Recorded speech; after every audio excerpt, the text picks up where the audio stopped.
નમસ્કાર, આપ જોઈ રહ્યા છો ARV ન્યૂઝ ને હું છું માસૂમ। નજર કરીએ આજના મહત્વના સમાચારો પર। સુરેન્દ્રનગર જિલ્લાના મૂળી તાલુકાના ખાટડી રોડ પર આવેલા સરકારી ખરાબા ખાતે જપ્ત કરાયેલ વિદેશી દારૂનો મોટો જથ્થો નાશ કરવામાં આવ્યો હતો।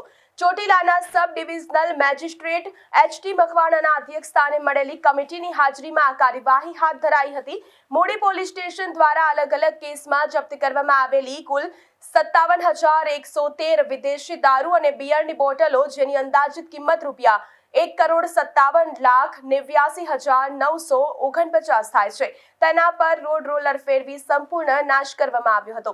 આ તકે મદદનીશ પોલીસ અધિક્ષક, નશાબંધી વિભાગના અધિકારીઓ, મૂળી મામલતદાર અને પોલીસ ઇન્સ્પેક્ટર સહિતનો સ્ટાફ હાજર રહ્યો હતો। સમગ્ર પ્રક્રિયા ગૃહ વિભાગના નિયમ અનુસાર પારદર્શક રીતે પૂર્ણ કરવામાં આવી હતી। રાજ્યની અંદર ગુજરાત રાજ્ય નશાબંધી અધિનિયમના અમલીકરણ અર્થ મૂળી પોલીસ સ્ટેશન દ્વારા સમયાંતરે જુદો વિદેશી દારૂ એટલે કે પરપ્રાંતીય દારૂ છે પ્રોહિબિશન કાયદા હેઠળ જપ્ત કરવામાં આવેલો હતો। આ તમામ જે મુદ્દામાલ છે એ મુદ્દામાલ મૂળી પોલીસ સ્ટેશન ખાતે રાખવામાં આવેલ હતો, જે અંતર્ગત આ દારૂ નાશ કરવા માટેની જે ગૃહ વિભાગ દ્વારા સમિતિની રચના થયેલ છે, જે અંતર્ગત આજે 57,173 વિદેશી દારૂની જુદી બ્રાન્ડ કે જેની કિંમત થાય છે 1,57,89,000 અને 49 પૂરાનો આજે દારૂનાશ છે એ કરવામાં આવેલો છે। આ દારૂનાશ કરવા માટેનું સ્થળ છે તે મૂળી તાલુકાના ખાટડી ગામે જે આવેલ સરકારી સર્વે નંબર છે ત્યાં કરવામાં આવેલો છે।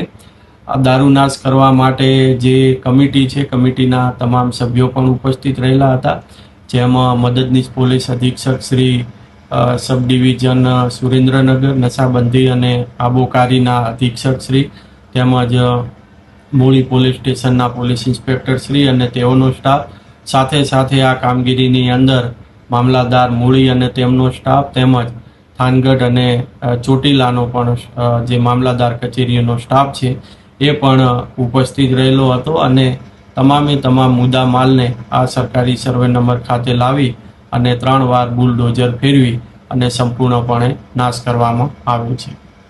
સુરતના અમરોલી કોસાડ વિસ્તારમાં આવેલા એક ખુલ્લા મેદાનને સુજલામ સુફલામ જળ અભિયાન હેઠળ તળાવમાં રૂપાંતરિત કરવાના નિર્ણયનો સ્થાનિક યુવાનોએ ઉગ્ર વિરોધ કર્યો છે। આશરે 100 થી વધુ યુવાનો કલેક્ટર કચેરી પહોંચ્યા હતા અને આક્ષેપ કર્યો હતો કે અમુક ભૂમાફિયાઓ સરકારી અધિકારીઓ સાથે મળીને માટી કાઢવાનું કૌભાંડ કરવા માંગે છે। સ્થાનિકોની દલીલ છે કે આ જગ્યાથી માત્ર 300 મીટરના અંતરે પહેલેથી જ એક મોટું તળાવ આવેલું છે, તેથી નવા તળાવની કોઈ જરૂર નથી। વધુમાં જો અહીં તળાવ ખોદવામાં આવશે તો ચોમાસામાં પાણી ભરાવાથી મચ્છરનો ઉપદ્રવ વધશે અને વિસ્તારમાં રોગચાળો ફેલાવાની ભીતિ છે। લોકોએ આ મામલે સ્થાનિક ધારાસભ્ય અને કોર્પોરેટરોને તાત્કાલિક હસ્તક્ષેપ કરવા અપીલ કરી છે।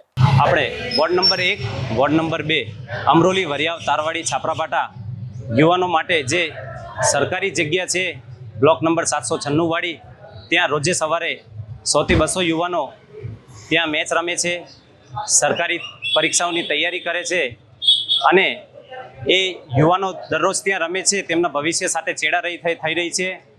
ત્યાં જે સરકારી જગ્યા છે ત્યાં સુજલામ સુફલામ જળ અભિયાન અંતર્ગત અમુક ભૂમાફિયાઓ સરકારી અધિકારીઓ સાથે મળીને આ તળાવ અને ઠરાવ મંજૂર કરાવી દીધું છે અને ત્યાં મશીનરી ઉતારીને એ તળાવ ખોદવાનું કાવતરું કરી રહ્યા છે।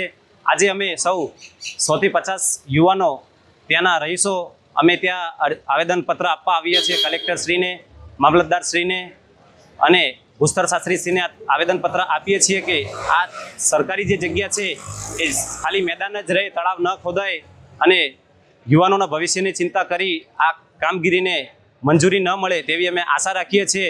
આ જે જગ્યા છે ત્યાંથી 300 મીટરના અંતરે અમારી પાસે સરકારી તળાવ છે, ત્યાં તમામ સુવિધા છે અને ત્યાંના અમારા આજુબાજુ જે રહીશો છે એમને તળાવની કોઈ જરૂર નથી અને આ જે પણ કંઈ થઈ રહ્યું છે એ અચાનક અને આટલું જલ્દી થઈ રહ્યું છે, તેથી અમે આ કામગીરી હાથ ધરી રહ્યા છીએ। સરકારશ્રીને નમ્ર અપીલ છે કે આ કામગીરી બંધ કરે। આજુબાજુ ઇન્ડસ્ટ્રીયલ એરિયો છે, રહેણાંક વિસ્તાર છે અને વરસાદને કારણે જો અહીંયા તળાવ ખોદાશે અને વરસાદી પાણી ભરાશે, પાણીના કારણે મચ્છરનો ઉપદ્રવ થશે અને જાહેર જનતાને અમુક બીમારીઓનો સામનો કરવો પડશે તથા ત્યાં કોઈ પણ અકસ્માત રહેશે તો એની જવાબદારી કોની? એક આ મેદાન અમારા યુવાનો પાસે છે, એ મેદાન રવા દો અને આ મેદાન તળાવ ન બને તેની સાવચેતી રહે તે માટે અમારા ધારાસભ્ય, કોર્પોરેટરો અને સરકારશ્રીની નમ્ર અપીલ છે એવી અમે આશા રાખીએ છીએ કે આ મંજૂરી કેન્સલ થાય. સુરતના ટેક્સટાઇલ માર્કેટ વિસ્તારમાં આદિવાસી બાળકો પાસે મજૂરી કરાવતા એક મોટા નેટવર્કનું રાજસ્થાન અને ગુજરાતની સંયુક્ત ટીમે ઝડપી પાડ્યું છે. ઉદયપુર માનવ તસ્કરી વિરોધી યુનિટ અને રાજ્ય બાળ આયોગે પૂણા પોલીસને સાથે રાખી સીતારામ અને મુક્તિધામ સોસાયટી સહિત 6 સ્થળોએ દરોડા પાડ્યા હતા. આ કાર્યવાહીમાં કુલ 84 બાળકોને મુક્ત કરાવવામાં આવ્યા છે, જેમને ઉદયપુરના આદિવાસી વિસ્તારોમાંથી માત્ર 5 થી 8 હજાર રૂપિયામાં ખરીદીને લાવવામાં આવ્યા હતા. તપાસમાં બહાર આવ્યું છે કે એક મહિલા એજન્ટ દ્વારા આ બાળકોને ફેક્ટરીઓમાં સપ્લાય કરવામાં આવતા હતા. હાલ પોલીસ આ માનવ તસ્કરીના નેટવર્કના મૂળ સુધી પહોંચવા તપાસ કરી રહી છે. જૂનાગઢના કેશોદ શહેરમાં એક સગીરાને લલચાવી ફોસલાવી તેની સાથે દુષ્કર્મ આચરવાનો શરમજનક કિસ્સો પ્રકાશમાં આવ્યો છે. આરોપીએ સગીરા સાથે મિત્રતા કેળવી બળજબરીપૂર્વક શારીરિક સંબંધ બાંધ્યા હતા અને મોબાઈલ ફોનમાં બીભત્સ ફોટા તથા વિડીયો ઉતારી લીધા હતા. આ વિડીયો વાયરલ કરવાની ધમકી આપી આરોપી સગીરાને વારંવાર બ્લેકમેલ કરી શારીરિક અડપલા કરતો હતો. આખરે હિંમત કરીને સગીરાએ પરિવારને જાણ કરતા કેશોદ પોલીસ સ્ટેશનમાં ફરિયાદ નોંધાઈ હતી.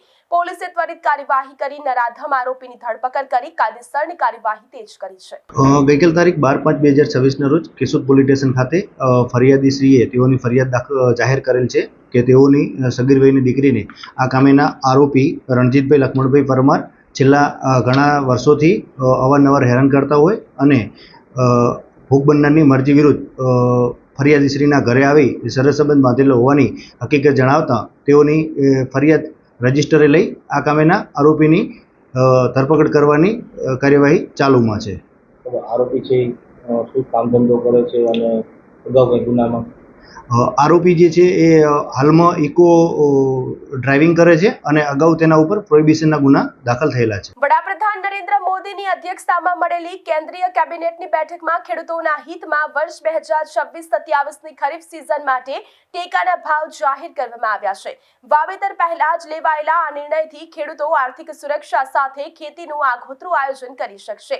નવા ભાવ મુજબ મગફળી માટે ₹7,517, કપાસ લમતારી માટે ₹8,667 અને તુવેર માટે 8,450 પ્રતિ ક્વિન્ટલ નક્કી કરાયા છે.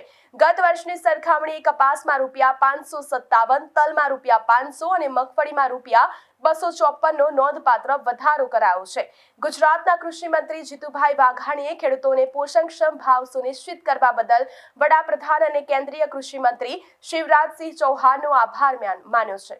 તો આ 7 સમાચારોમાં અત્યારે બસ આટલું જ. વધુ સમાચાર અને અપડેટ માટે જોતા રહો ARV ન્યૂઝ. નમસ્કાર.